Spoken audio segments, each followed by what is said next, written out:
Amy, let me tell you about a magical place that is so exactly designed to be enclosed space, year-round fun for the whole family that I bet you already know what I'm going to say before I even say the name. Let's say it together on 3. 1, 2, 3.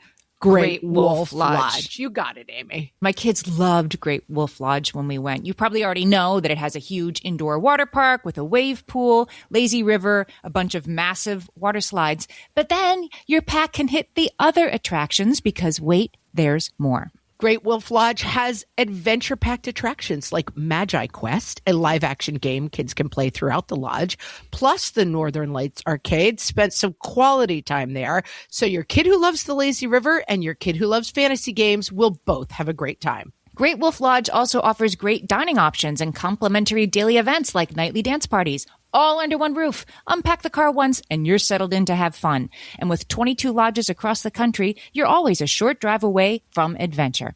We've both had such great times at Great Wolf Lodge, so bring your pack together at a lodge near you. Learn more at greatwolf.com and strengthen the pack. At some point, we received a wedding invitation addressed to the two of us. And I was like, we have got to break up and start seeing other people. What fresh hell? Laughing in the face of motherhood. Oh my gosh, this latte is fantastic. Should we go ride the tractor and pick apples for tonight's tart? Or should we get some beers and stroll the corn maze? With Margaret Abels and Amy Wilson. I am the person left on the planet who did not see the Barbie movie. A podcast that solves today's parenting dilemmas so you don't have to. Love your kids, but don't talk about them all the time. Hello, everyone, and welcome to What Fresh Hell, Laughing in the Face of Motherhood. This is Margaret. And this is Amy, and this week we are talking about our relationships with friends without kids. I can talk about this. You know, Joni Mitchell, she's seen the world from both sides now. Yes. I was at least 10 years a friend without kids before I had kids, because I had my first kid at 37. Your friends were like disappearing into the land of children without you. Yeah, I mean, my best friend had a child when we were 18. And so I always had her in my life with a kid, although it was a little bit different because it was sort of like the kid came with us versus, you know, everything shut down for the kid. But then, yeah, I mean, throughout my 30s, everyone I knew had kids, and I was the friend without kids. Uh-huh. All right. So there was an article in New York Magazine. It was the cover story, When One Friend Has a Baby and the Other Doesn't, by Allison P. Davis. It's definitely worth looking at, so I'm putting the link in the show notes, and I thought that inspired this sort of episode, a response to this. So Allison P. Davis, she wrote a great article. She is the friend without kids in this equation, and she... If I have any sort of criticism about it, it's that she sort of imagines what it must be like. She does it in a very funny way. We'll unpack it, like the point of view of the friend with the kids and the point of view of the friend without the kids. And of course, how you're just completely missing each other. But some of the things that she assumes like a friend with the kids is thinking are, I think, to me, like not quite accurate, or like she's kind of missing it. It's not a she said kind of thing. It's a one said and imagine what the other one said. Here's why this is a problem. Right. So here's a quote. This isn't from Allison, but it is from one of the women that she does quote in the article. More than marriage, more than a new job, more than moving across the country, I think there is nothing that represents more of a challenge or a threat to adult friendships than parenthood. That's a throwing the gauntlet down kind of statement. I think that's probably true, although marriage is kind of a big one too. I guess it's another step on that same road.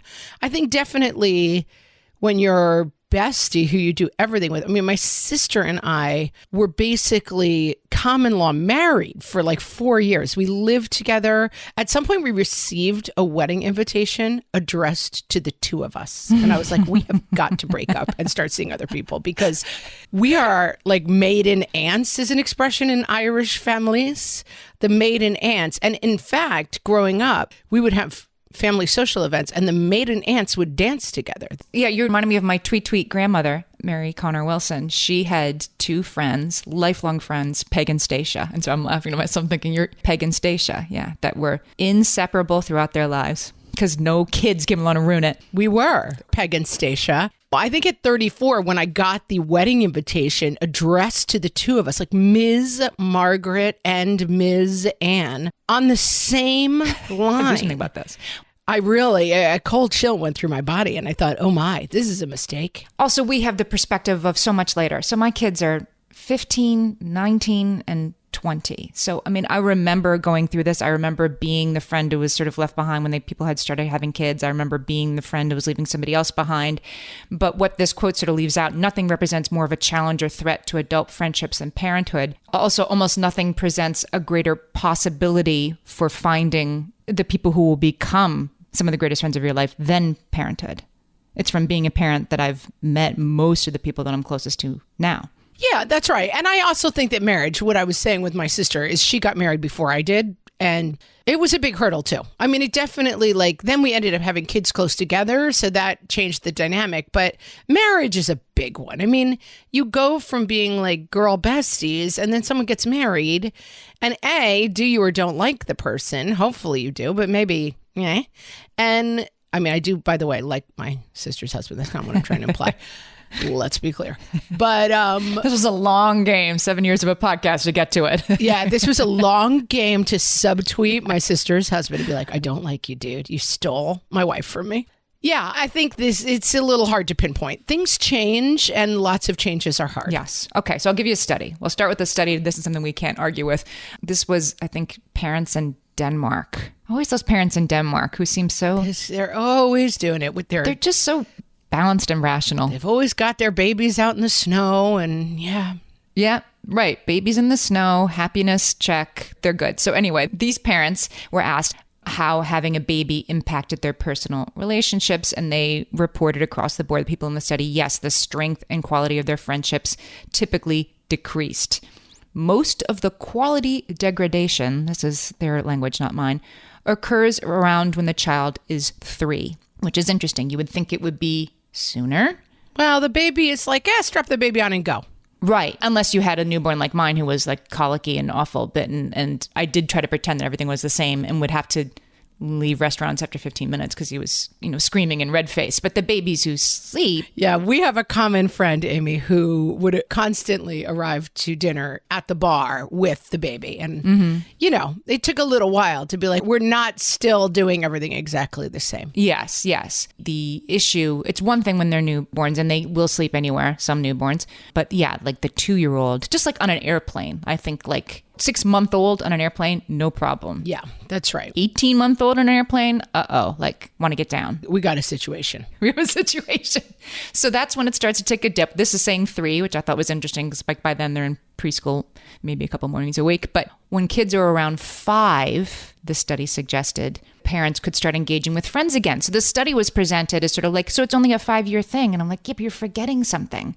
Sure. Then there's another baby. Then you start over again with another kid. And of course, it's leaving out that there are some parents for whom the age of 5 isn't a magical, they're in school all day and their needs and demands on my time have dropped to after 3 p.m. and before 7 p.m., right? There's that finish line is not there for every parenting situation. Right. And the schedules are so different. I mean, I was like a comic and a person who went to see bands that started at 11 p.m. when I was still single. Like I am having... And you don't go back to that. Yeah.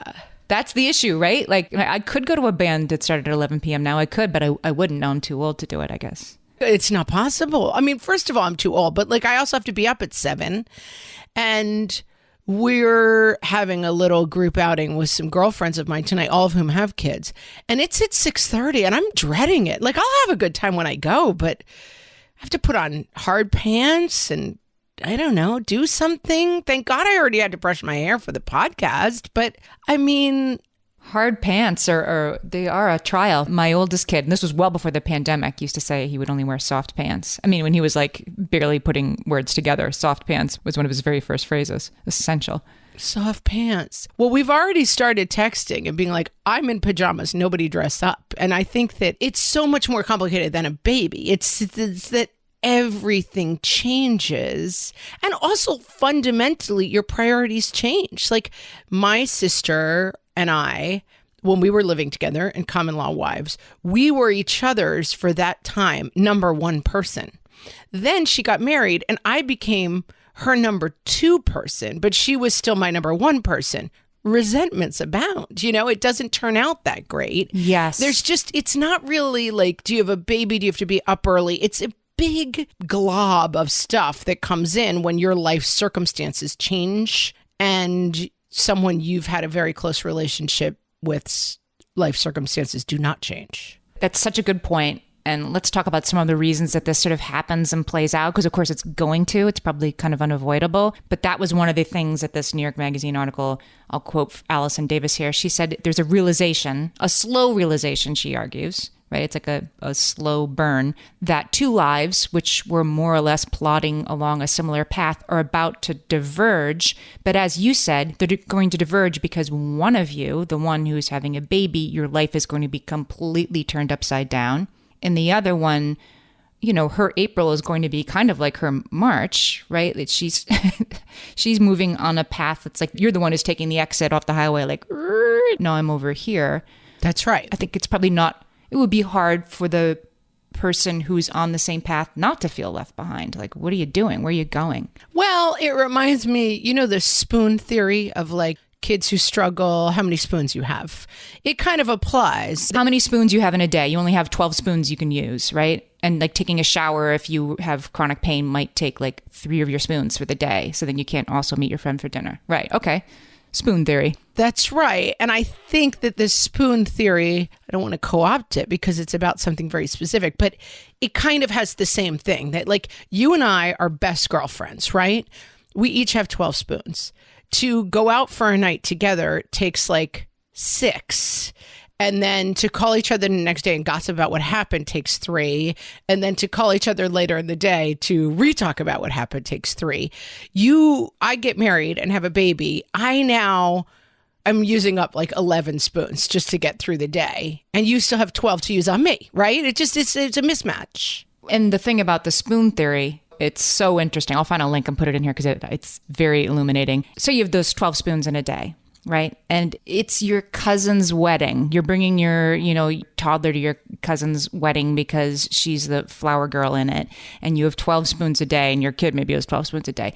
And you're going to stay up late, and your daughter maybe skipped her nap. Or it's worth it. It's your cousin's wedding. You love your cousin. But in order to get through that day, you have to borrow some of tomorrow's spoons. Like you actually need 16 spoons to get through this Saturday. So that means you've only got 6 left tomorrow. So you might not also be able to go to the morning after brunch because your kid is going to be like melting down by that point, having slept in a hotel for 2 months. I'm spinning out a very specific and long example, but in order to get enough spoons to get through what somebody wants you to do with them, you might be borrowing from tomorrow's spoons, and you can only do that for so long, whether you're a person with chronic illness or a person with a demanding toddler. You can't just keep doing it forever. Yeah, and we've all been in that situation where we're annoyed at the person who is making the baby the center of attention, right? Their nap schedule, right.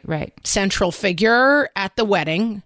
Right? Like, oh my God, well, the baby's nap schedule is this and that. And you're sort of like, oh, shut up. Like, I'm trying to get married here. But at the same time, I think most of us have been that person who's like, okay, if you want me to be at the pictures and the first dance and this, I got to figure out what I'm doing with my kids because like, I'm not going to show up somewhere and be in trouble. But I'm also sort of in trouble for talking too much about my kids and their needs. Right. What was the quote from the Barbie movie? America Ferrera said, "Love your kids, but don't talk about them all the time." I mean, I didn't see the Barbie movie because I am like the only person. I am the person left on the planet who did not see the Barbie movie. I had a busy summer. I was like, I got no... Keep it up. Keep it up. At this point, just, well, you would have enjoyed it. I've read a lot of the Barbie think pieces, but I haven't seen the Barbie movie. America Ferrera has this great monologue towards the end of the movie about like what it's like to be a woman. And it is like totally consciousness raising for the masses. And it's basically like... do this, but not this, do this, but not this, all the things that are asked of us as of women. And the one that really hit the bullseye for me was like, love your kids, but don't talk about them all the time. Nobody wants to hear it. Well, and not for nothing, I don't want to talk about other people's kids. Like, I do find that a big barrier to some friendships. And I'm not that interested in talking about, to me, when I'm out, I'm away from my kids. I mean, if someone's having a specific problem and we're trying to figure it out, I'm okay with it. But I don't really like talking about other people's kids, like what team they made and who's doing what. And is the curriculum in this class, do we think it's challenging enough? I mean, I do find those conversations extremely, extremely challenging. Well, nobody else loves your baby as much as you do, right? Not even a little bit. It's like people's dogs. I'm like, I'm good. I don't need to see a picture of your dog. But from the point of view of the new mom, right? Like, this is what I have. Yeah, I didn't go to Coachella. I'm sorry. Like, I also, by the way, did not go to Coachella. All I have to talk about is teething. All right, I think we should take a break. When we come back, let's talk about like the way the one side views the other, because it's pretty funny. Hellions, it's time for some spring cleaning, and I don't just mean the coat closets. Doing your financial spring cleaning can actually be super easy when you let Monarch do your financial spring cleaning for you.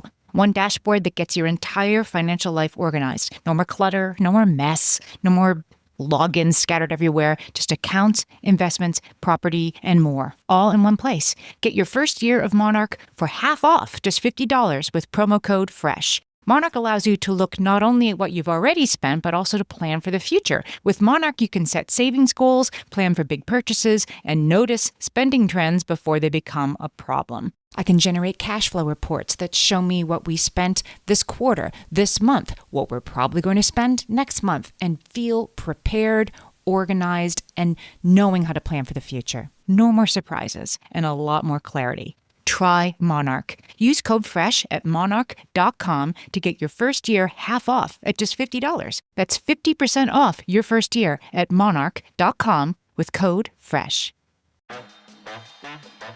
At DSW, we ask the important questions, like, what shoes are you going to wear? Whether you're prepping for wedding season, festival season, or just planning the ultimate vacay, the right shoes can make or break an RSVP. So own the moment. You've got big plans, and we've got just the shoes. At the perfect price, of course. Get ready to get ready with Designer Shoe Warehouse. Head to your DSW store or DSW.com today and let us surprise you. My favorite skincare products actually feel more like self-care, like they're so nice to put on and they smell so good that I'm actually happy when I get to that part of my day. And I swear that is how I feel about Osea's anti-aging body balm. Amy, you are usually the lotions and potions queen on this podcast, but I have to say, hard agree. Osea's anti-aging body balm is a liquid silk body balm that combines the lasting hydration of a lotion with the firming power of a serum, leaving skin smoother and firmer. This body balm is clinically tested and designed to deliver visible results you can see and feel. So we've gotten to use this product for a couple of months now, and I swear I have really noticed firmer and smoother skin, like on the back of my hands. It's like getting a mini spa treatment from head to toe. Get a spring-worthy glow with clean, clinically tested skincare from Osea. And right now, we have a special discount just for our listeners. Get 10% off your first order site-wide with code FRESH at OseaMalibu.com.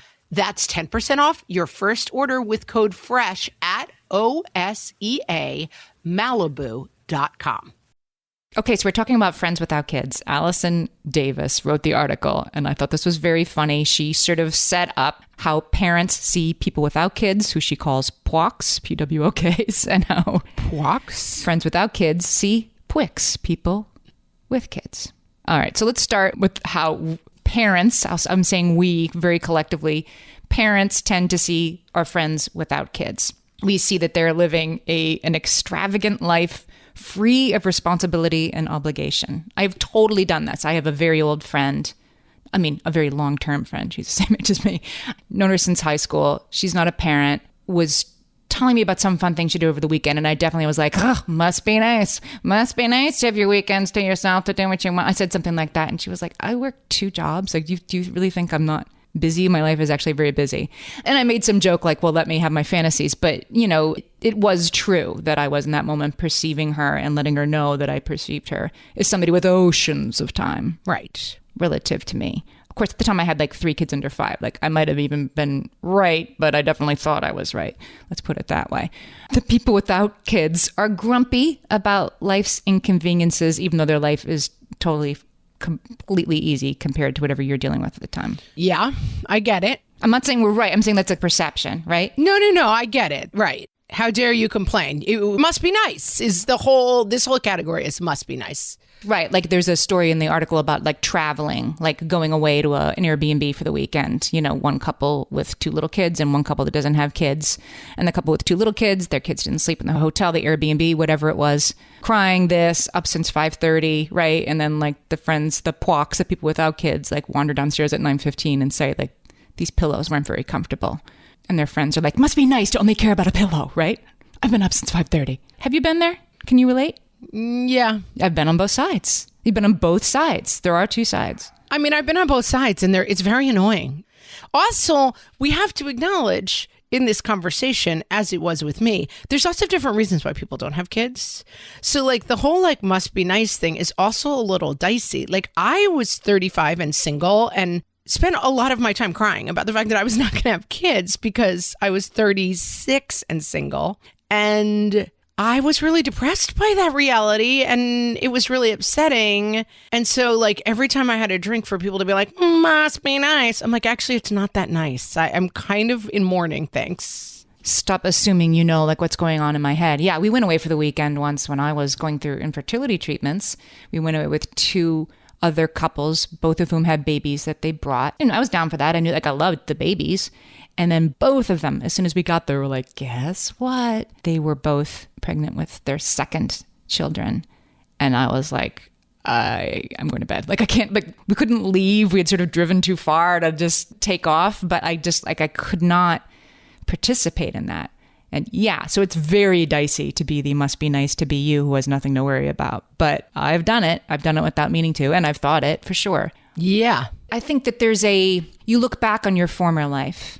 Like where was the life that late I led, right? That I used to be so carefree. I used to be able to go to brunch on Sundays and you look back on that and of course you're jealous of that. And so then you start to think that people who still get to have that are somehow entitled when they just made different choices. You resent it. Yeah, you resent it. I remember where I lived, I had 3 kids under 5. We lived in Los Angeles. There was a strip in Culver City. And it was a bunch of outdoor restaurants. And it was near where I had to go to the grocery store. And sometimes I would go out to the grocery store at like 1 p.m. And I would just look at these people eating and drinking in an outdoor restaurant. And I would just become consumed with like, who are they? How are they here? Like, I think that you get very myopic when you have little kids and you're stuck at home and any other reality just seems so foreign to you. And so, of course, when you hear about people who are like, you know what, we just decided on a whim to go away for the weekend. And we jumped on a plane. We went to the airport. We got the first, you're like, you are speaking to me from literal Mars. Like I could never, ever relate to what you're saying right now. And I think it can be hard to not take the must be nice posture.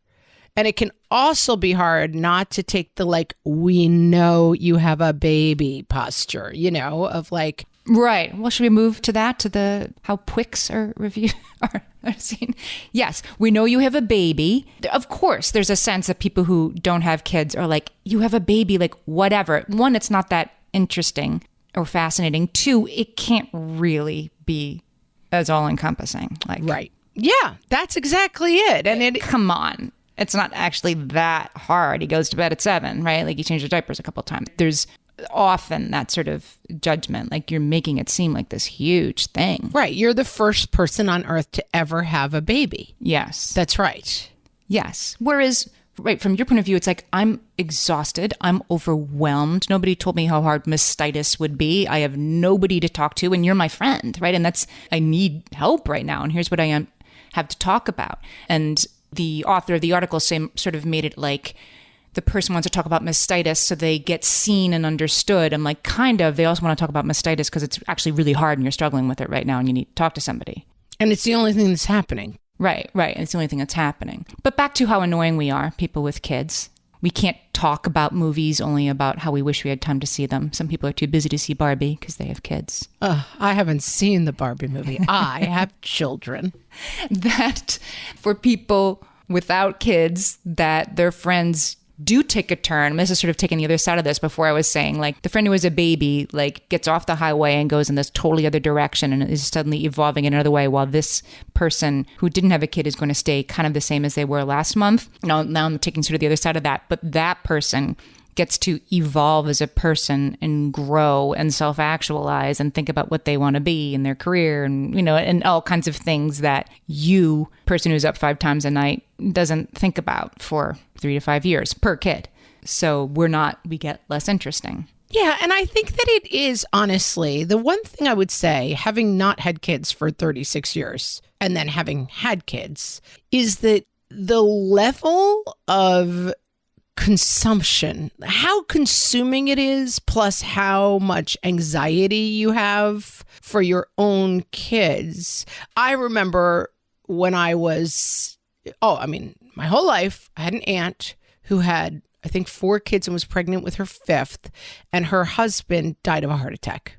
At which point she had 4 boys by herself and was pregnant with her girl, who she then had.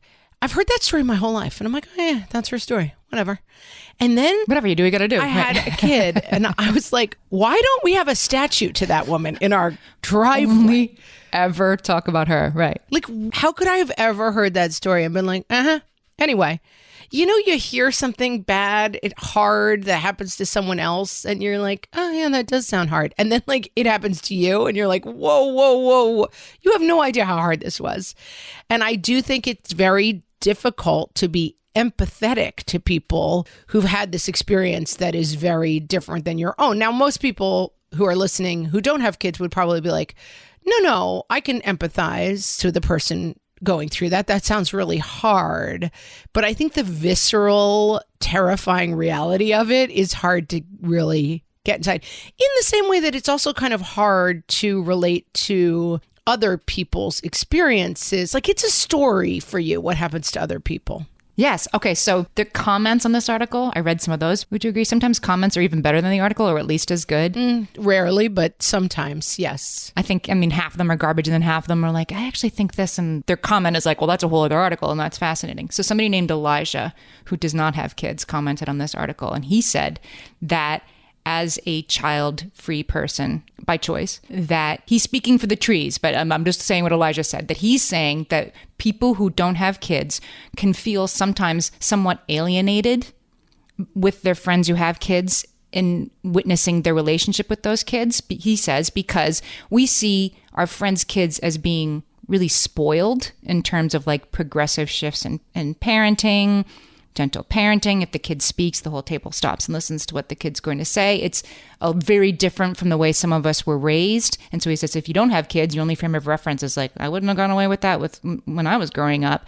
And there's a perception of inequality that can make the whole thing sort of not fun to be around. Meaning I have to accommodate everything for you because you have kids. I had to accommodate like this little flowers like standing on the table during dinner, and it's like boring. And part of it is driven by like, I would never have gotten to do that. And like, what has happened to you that you're letting this kid just like take over? That also happens with people with kids and their friends, by the way. Sure. Like, I do think like really different parenting styles is challenging. Yes, but it's easy to make assumptions when you're outside it, that I wouldn't stand for that, or it wouldn't be that hard, or whatever, because you're so right. I don't want to go out to lunch and put up with somebody's kids standing on the table either. It doesn't really make me just because I've had kids, doesn't make that more palatable to me. But it might have made it more palatable to me when I also had a 3-year-old, at least. It's like, oh, well, because then I could at least be like, well, somebody else's kid is being worse. Yeah, I guess maybe. The last thing was that there's this perception of that people with kids have, or resentment that was expressed by people interviewed in the article, is that there is this assumption that nothing has to change, and you're going to be Auntie Margaret, and you're going to come over and you're going to be with the baby, and you're going to take care of the baby, and you're going to watch her real quick while I go get a manicure. I don't know. And sometimes friends are like, it's definitely not part of our job description. It was not part of our friendship. Stop assuming and opting me into taking childcare responsibilities on. I don't want them. That's why I don't have kids. Yeah, I think that's right. And I do think that, I don't want to move to solutions in part 2, Amy, but I do think that the shift of dynamic, as you say so wise, I was quoting you this very weekend to someone, the pain is in the gap. It was not original to you, I don't believe. I believe the Buddha said it first, but I'll take it. Somebody said it. Yeah, Dalai Lama, somebody. Okay, well, so the Buddha is really smart, but only as delivered by Amy Wilson. But I think that the assumption that nothing will change and that everything will stay the same either manifests in like, we're at a fancy, nice restaurant that we love to gather at and like talk nonsense and scream and carry on and drink fancy drinks and act like fools. And you've now brought a baby, which is kind of harshing the vibe. Or you will now adapt to a world where it's all just coming over to see me at my house because I couldn't possibly take the baby anywhere. The pain is in the gap of not acknowledging the change or just the more fundamental change. And this is why I argue that marriage is a big part of this. You and I talk on the phone, my sister and I back in the day, 3 hours a day, just talking about our problems, shooting it, talking about whatever's going on.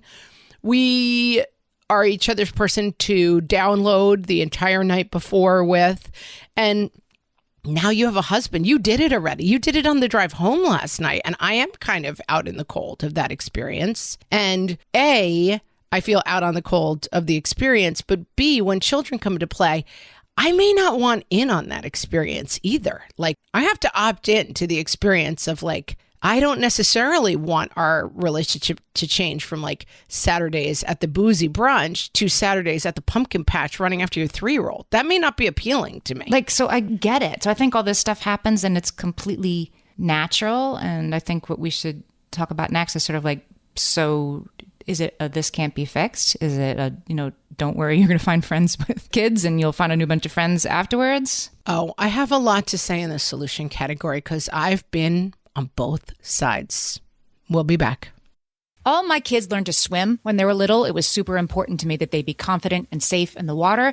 There was only one problem with that, taking them to swim lessons. I mean, the pools were freezing. There were always cranky adults doing laps right there. And it was definitely not, for any of us, what you would call fun. Amy, heard. But now there's Goldfish Swim School. Goldfish takes a really thoughtful approach to swim lessons, combining research-based teaching with a warm, kid-friendly environment that actually helps kids thrive in the water. Every detail at Goldfish is thoughtfully designed to create a golden experience, from shiver-free, warm indoor pools to comfy waiting areas for parents to professionally trained lifeguards on deck. Goldfish uses an approach called the science of swim play, which combines guided play with proven teaching techniques to help kids learn to swim, build water safety skills, and gain confidence all at their own pace. Lessons are designed to meet kids exactly where they're at. If you've been thinking about swim lessons or just wondering where to start, this is a great opportunity. Right now, Goldfish Swim School is offering a waived membership plus your child's first lesson free at participating locations. Just visit goldfishswimschool.com/free to find a location near you and enroll using promo code FREE. That's goldfishswimschool.com/free, promo code FREE. Amy, when I'm having a good hair day, it usually makes my whole day better. And that's why on every day, I'm taking Nutrafol. Nutrafol is the #1 dermatologist-recommended hair growth supplement brand, and it's the #1 hair growth supplement brand personally used by dermatologists. Nutrafol's hair growth supplements are peer-reviewed, NSF certified for sport, and clinically tested. Nutrafol offers multiple formulas for men and women, tailored to different life stages and lifestyle factors, so you get support that's actually right for you. Adding Nutrafol to your daily routine is easy.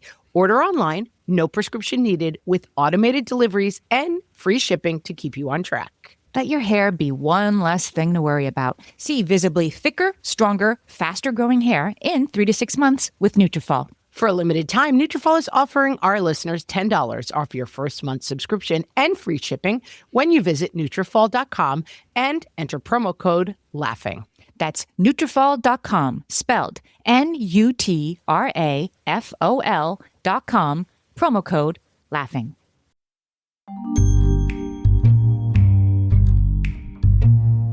And now, popular activities with kids and without kids. From the What Fresh Hell podcast. The pumpkin patch without kids. Oh my gosh, this latte is fantastic. Should we go ride the tractor and pick apples for tonight's tart? Or should we get some beers and stroll the corn maze? The pumpkin patch with kids. Oh my God, will you help me push this wheelbarrow? These pumpkins are so freaking heavy. No, you can't have any more donuts. Stop crying and help me push. The Beach Without Kids. This book is riveting. Oh, don't tell anyone, but this cooler is full of margaritas. The Beach with Kids. Who still needs sunscreen? Yes, I will help you build a castle as soon as I finish burying your brother in this hand. Oh my God, where's Chandler? Someone call the lifeguard. Chandler's missing again. Road Trip Without Kids. Who needs a map? Let's just go where the road takes us. Ooh, is that an antiques shop? Ooh, let's stop. Road Trip with Kids. Google Maps says we are 56 minutes away, but I think we can make it in 55. Oh God, who barfed? Oh, okay, all right, we're pulling over. Halloween Without Kids. We don't really get trick-or-treaters, so I can't really justify buying all that candy. Halloween with Kids. 7 bags, baby, and I am not giving away the good stuff. This has been Popular Activities with Kids and Without Kids. From the What Fresh Hell podcast. All right, I'm coming in heavy. I am team people without kids. And I think that people have to opt in to being involved with your kids. Yes, for sure. Your kids are not interesting to other people. I mean, they're just not. This is me. I have a parenting podcast. I have 3 kids. I have no interest in other people's kids. I mean, I love to see them. Like my little nieces and nephews, I'm like, look at how cute they are. But do I want to like sit in the corner and talk to them for 3 hours about how first grade is going? I do not. Okay. And that is my right as a human being. That is my prerogative. Yes. So it's going to affect, and I have much more bandwidth and interest in kids, and like I am the one in the corner talking to the kids at the family party, but one's entitled. And I'm on the other side of this. Like I was going to come in with like, guys, don't worry about it. What's missing from this article is that everybody who's interviewed, this is painful and they've all gone through this in the last 36 months. And some of my friendships before I had kids did not make the jump, and some did. And 2 decades later, I have other very deep, meaningful friendships of people I hadn't even met yet when I had my first baby. So I was sort of like, it's going to be okay because I'm not sure this is fixable. It depends on the relationship.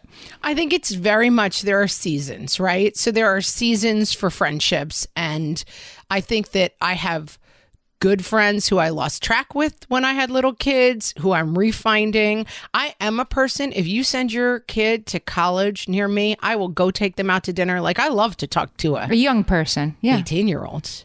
A young person. I love to go and lecture them and tell them all my wisdom they don't care about. My favorite. Love it. Give me your kid's number. That I love. And I'm interested in kids, but I really am annoyed by kids being the center of the room. That is how I was raised. Like kids are peripheral, adults are the center. Yes. Mommy's talking. Spoken. We have adult talk time at my house. Adult talk time. Yes, Margaret used to have to look over the baby gate. She was not a baby at the time, at her parents having adult talk time. Stare in, because it was adult talk time. We were not allowed in the room. It was adult talk time. And now I have a little dinner club that I do, and one of the couples does not have kids. And they are as interested in my kids as they should be. They come over, the kids kind of make an appearance. So long, farewell. Right, right. Say hello. Yes. Can you believe it's in 7th grade? And then, yes, there is no Von Trapp style number to send them to bed. After about 5 minutes, I'm like, great appearance. It's adult talk time. Go away.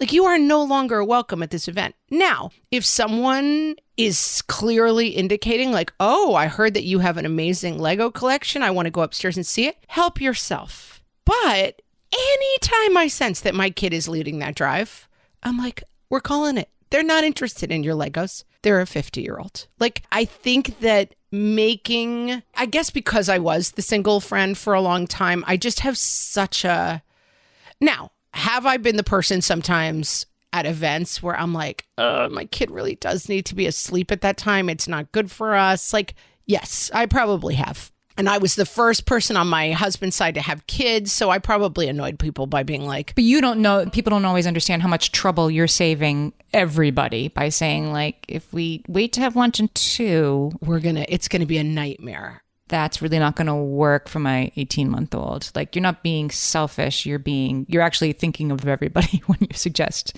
2 p.m. is too late to have lunch. Yeah, and I've probably pulled that card out of like, I have kids, so we need to do it my way. Like, I'm sure I have played that card too often in my day. I will admit that I have probably overplayed that hand because sometimes you're just like annoyed and want things your way, you know?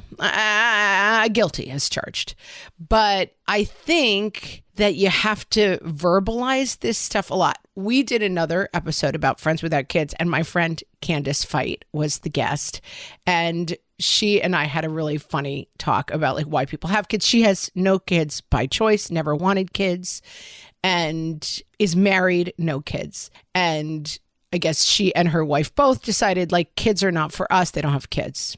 So she's kid interested, but not in her home life. And we were going through the list of like, okay, what's the benefits of having kids versus the benefits of not having kids? And I had found a list and it said the benefits are like, you know, companionship, blah, blah, blah, blah. A lot of those things, like someone to take care of you when you're old, like no guarantees there, you know, who knows what's going to happen. But the thing that we got stuck on and we were really laughing about is one of the pro having kids. The final pro having kids was full human experience. That like the idea was like kids express somehow a fundamental full human experience of like biology, the realities of childbirth, if you're having your own kid biologically. Sure. I mean, we're certainly wired to want those things or else we'd die out. Yeah. And like, I do think that there is a piece of having children that does represent somehow this like very human experience and you're having it. And then I was joking with Candy about how that's why when she and her wife were out to brunch and drinking mimosas, I would drive by and scream, you're not having the full human experience. Like, it's not exactly that one makes up for the other. You know, it's not like brunch is good, but it's not the full human experience. They're different things that you can't put them on a scale. You can't put like no kids versus kids. There's no way to balance those scales. Right. But does that mean that for certain friendships, I mean, I guess I'm going to say like for certain friendships, I think they are going to change after you have kids. And that's okay. That doesn't mean those people weren't as good friends as the people who stay friends with you. That the person who just really doesn't want to come over and see how much your baby has grown is less of a good friend than the person who is interested in your kids. It's just like friendships morph and change, I guess I'm thinking, and some aren't going to make the jump. But it doesn't make the people who are less interested in your kids lesser friends for being that sort of human being. Well, I think that the place that I'm trying to carve out is that the definition of a good friend as someone who is super interested in your kid is dangerous and faulty. That like, it's a flawed, right? Oh, Amy, you've been there for every single experience of mine, and therefore you should want to be part of my experience of having this child and be super invested in that kid and super interested. It's like, that's not true at all. It's like if I said, Amy and you and I are best friends. Now meet my friend Sue. She's also now going to be your best friend. It's like, well, what? I didn't sign up for Sue. I signed up for you. And I think that the key is maybe having conversations about the gap versus letting us define of like, oh my God, I used to like Amy, but now she's all about her kid and she's really annoying. Right. Well, and if you are that, either that person who's like, oh, all she talks about is her kids, or the person who's like, God, I can't believe Tanya like never calls me to check in, never, you know, I definitely had that perspective at the time. Like, why does this person not care? And again, because they are less wired that way. And also, I was having a pretty difficult experience. And there are some people who just really weren't down for that, which doesn't mean they're bad people. And which also doesn't mean you'll never be friends with them again, I suppose. I mean, you can process your hurt feelings about it, but the person who's not into playing with your toddler could be somebody you're going to reconnect with 10 years later. I just think it's maybe not fixable in the short term, and that's totally okay. Yeah, I kind of reject the idea that someone who is not, I mean, a friend who's really not there for you in a hard time, you could have feelings about. But I think an expectation that a friend should seamlessly now fit themselves wherever they fit in your new life with kids is insane. And I think that that's a bad expectation. Yeah. I'm thinking of a time a couple of years ago, I had a kid who was sick a lot and on an unpredictable schedule. Like there would be good days and bad days. And I had a friend who I was seeing a lot of theater with. I live in New York City. So we'd make theater dates to go, like, I'll be your theater date. I'll go see stuff. But I canceled at the last second, like 3 or 4 times because I thought I could go and I couldn't go. And I don't really go see theater with that friend anymore because I've got to rebuild back the trust. Like, oh, things are better now. I won't do that because from where that person was standing, I was being flaky. Right. And I have an example that has nothing to do with kids, but I have a friend who does not have kids who took a new job, and it's extremely demanding and it's in an industry that is very unpredictable. And she now will often say, I want to see you. I want to make plans. But just for full visibility, about 50% of the time, I have to cancel plans. So can we make a dinner plan in October with the understanding that there's only a 50% chance it will happen? And I'm like, yes, we can make that plan. And I will take that. I will take that deal. You know, I will open that suitcase. And it has happened many times that we've seen each other. And sometimes it doesn't work out and, you know, it doesn't happen. And so I'll say like, well, and sometimes it happens that I'm already there and it cancels. And it's like, but we had the conversation about like, this is the reality of my life now. And I think the biggest problem is that we skip that conversation. It's like, well, they should just understand that I'm in this tough situation. And I think you have to allow people to opt into your situation, no matter how challenging and realistic that situation seems to you and how overwhelming it seems to you. I think you have to be able to say, I'm in a situation right now where the reality of my life looks like this. Now, could I say like, you know, if my friend really liked me, she would tell her job, she can't do it. Like, I think it's just easier to say like, this is the reality of what's going on with me now. Mm-hmm. And it's a season. It's not forever. My husband had a friend tell him we were like in the craziness of like bath time and, you know, just the craziness of 3 little children. And this older guy at work said to him, like, you're in the lost decade. And he was like, what? It's like, it's the lost decade. It's about a decade. Like, you'll come out of it. And he was telling my husband that in terms of like, you'll re-find your way to your spouse again. Like, you guys are just running the daycare. It's a lost decade. And I think it's true. And I also think it's true for friendships that, again, like so many of these people in the article are still smarting from the hurt feelings of the fresh wounds. My friends who don't have kids are going out now and not even inviting me, making the assumption I won't be able to come anyway. And when I totally would have. And that's really hurtful. Like, yeah, hurt feelings and fresh wounds and what's going to happen now. And, you know, just the perspective of like, yeah, it can be hard. And it doesn't make it the other person wrong, that they have different feelings than you. Amy, I just landed on my thought of the year, and it applies completely here. My thought of the year is that my brother told me, he's a lawyer, if you don't tell a jury something, they fill it in for themselves. And like, it fits here again. Like, if you don't say to someone, I would say to somebody, listen, I have a kid going through it right now. I have 3 kids under 4. Do me a favor. Will you always invite me? And just understand that for probably the next 2 years, I'll say no to everything, but leave me on the list. I've said that to so many people. I'm like, leave me on your list. This year is looking real bad for me. You know, I've got a sick parent. I've got this going on. Please don't stop inviting me because I, first of all, want to know you're doing it and it sounds fun to think about it. And also, I want to be there when I'm able to come back. But I think that the best we can do is like give voice to, and I also think you have to be able to say to people, without hurting your feelings, like, I would love you to come, but it's child free.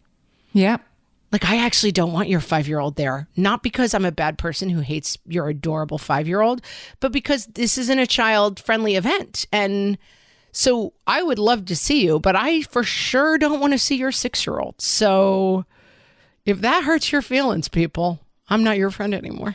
Or if you can't afford the $25 an hour babysitter, then okay, right. Nobody's a bad person in that story because 2 things can be true. Nobody's a bad person in that story. Agree. Mm-hmm. We solved it. As usual, we solved it. This will never be a problem again. Solved it. There will never be conflict between the child full and the child free again. Do you subscribe to our newsletter? There's a link in the show notes for this episode right where you're listening. Sign up for our newsletter because we every month put down stuff that we're reading and listening to and watching that we don't talk about on the podcast. We link to some of our favorite episodes. You can find out what else we're doing and where else you can catch up with us live. check that out, and we will talk to you next time. Thanks so much for listening. So long, everybody.